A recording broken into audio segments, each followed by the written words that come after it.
adopted one of these Eastern religions, you know, karma, reincarnation, and all that stuff. I said, yeah, because you're going to get reincarnated. You're coming back as a roll of toilet paper.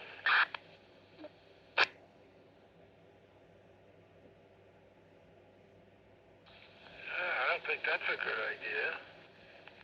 But, I don't know.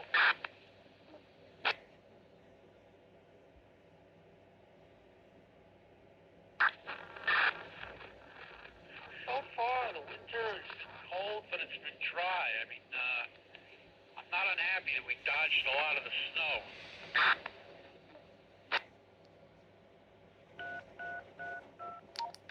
Neither am I. I think it's the third year, if it continues, that I didn't even have to start the snow blowers.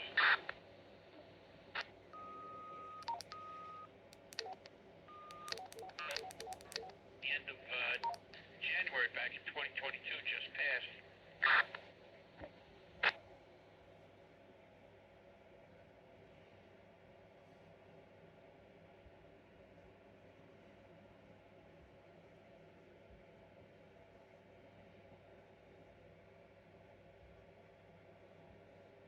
Meanwhile, last week when I had the cold snapped out of Florida, my sister said people were walking around with like Arctic parkas on.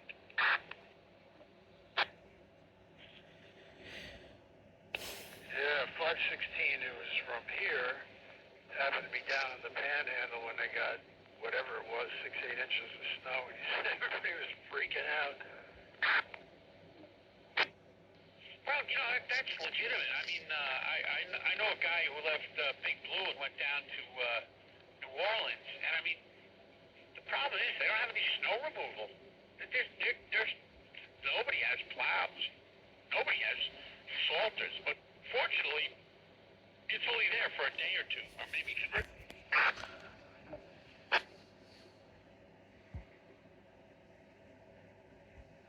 I think that's a nice thing, you know. Maybe they freak out, but it's like, okay, take a break. You got a couple of days just to throw snowballs and then go back to normal. Yeah, we always looked at guys from Florida, especially South Florida, you know, like Miami, that part, and be in the Army with us. They get to Japan, and it's like they think it's the end of the world.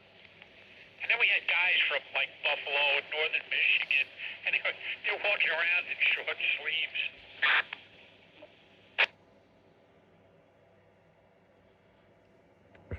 That is funny.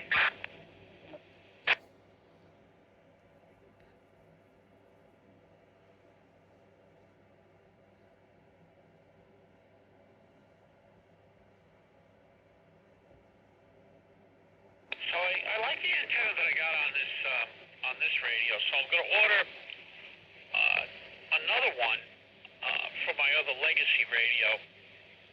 This thing is really good. It's giving me, you know, solid coverage almost everywhere. That's why I'm saying, you know, I'm going to like, you know, I think I'm going to hit the four corners and maybe one or two places in between. Or I'm thinking I'm going to grid it out and maybe do, you know, 3 locations, east, center, west, and just see how, you know, get an idea of how well, you know, it works. The system can hear me.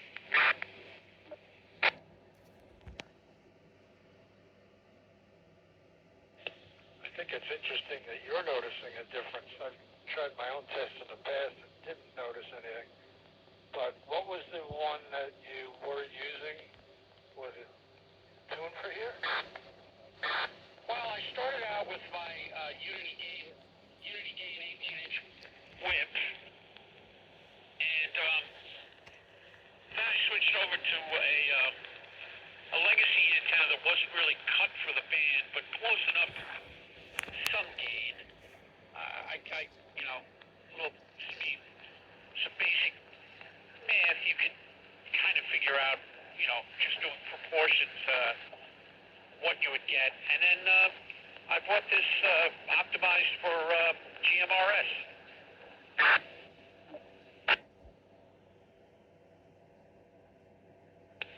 That's good.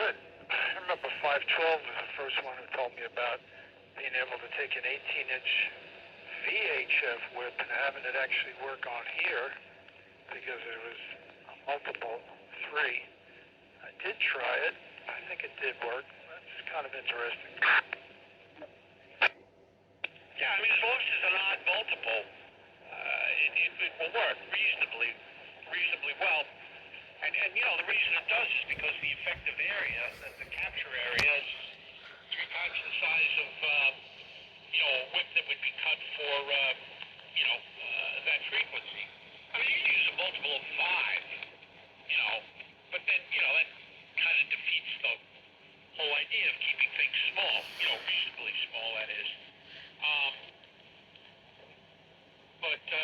Yeah, you know, I'm gonna throw my analyzer on this thing.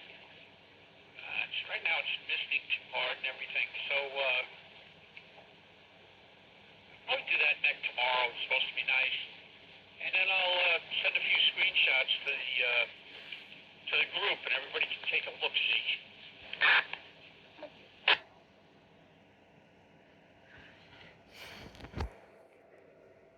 Yeah, you said something I didn't know, probably heard a long time ago, but forgot.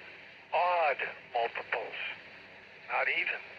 Even multiples wouldn't work. Interesting.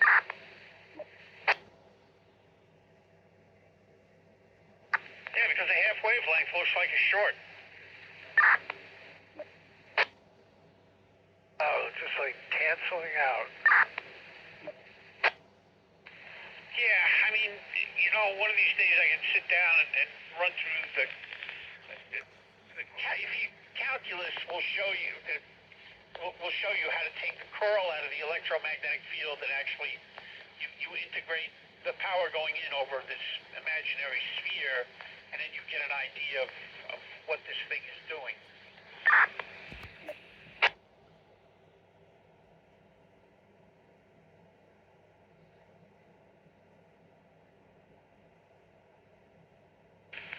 Interesting.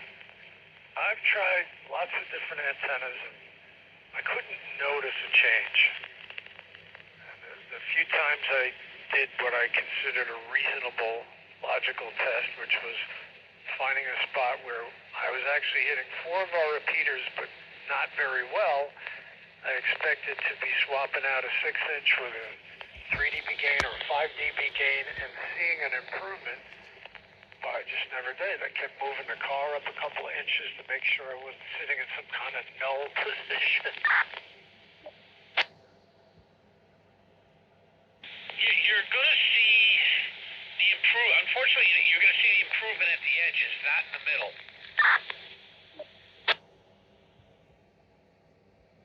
The edges of what? The edges of the coverage area. The whole thing is, there are some pretty cool antenna sites. The next time I run into you, I'll bring my laptop and you can see how it works out. And you know, then you know there are also reflectors and scatterers, and you know the location of where it is on your, you know, on the vehicle. You know, it's there. The problem is, without a meter or a detector, your ear plays tricks on you. Right. Well, my testing was on the edge. I managed to find a spot where it was on the edge of the coverage of several repeaters, and I kept jumping up and down on the vehicle, swapping it out. It was an NMO mount, had plenty of metal around it, and watching the S meter on the radio as I keyed up the different repeaters. I thought with the one with the gain would give me a higher reading, but it never happened after multiple attempts. Then I did the same thing once with 504 with his mobile, and I was in the base, and just didn't see it, but I know people swear by it.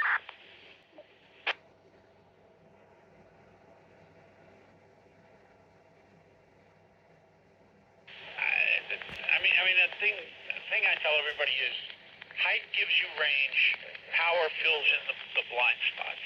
That's basically the way it works. longer, the larger the antenna up to a point, the narrower the lobes. You get the gain, you don't get something for nothing.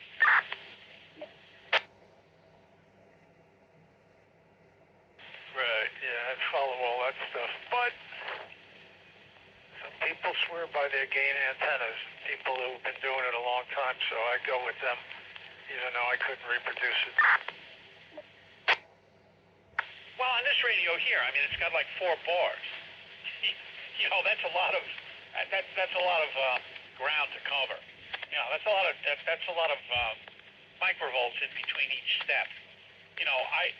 I kind of wonder if there isn't some kind of output on the back of that multi-connector that I could pop out, it's going to give me RSSI, the receive signal strength, and I can put some kind of meter on there and just look at it and get some kind of, root mean squared out, get a meter that'll give me a root mean square average.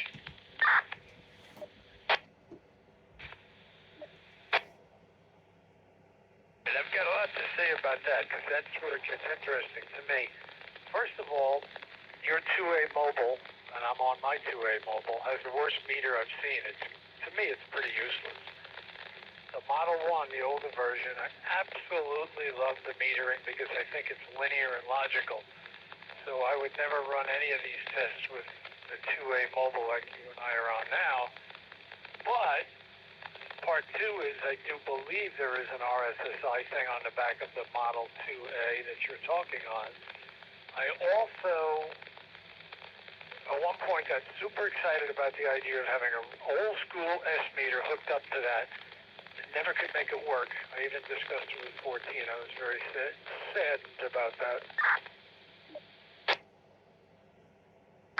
I think, there's a way to make it, S-meters on FM are kind of, they're not that useful because you have a limiter, and that's going to, the limiter is going to crush the variations. It's not going to let any AM variations through.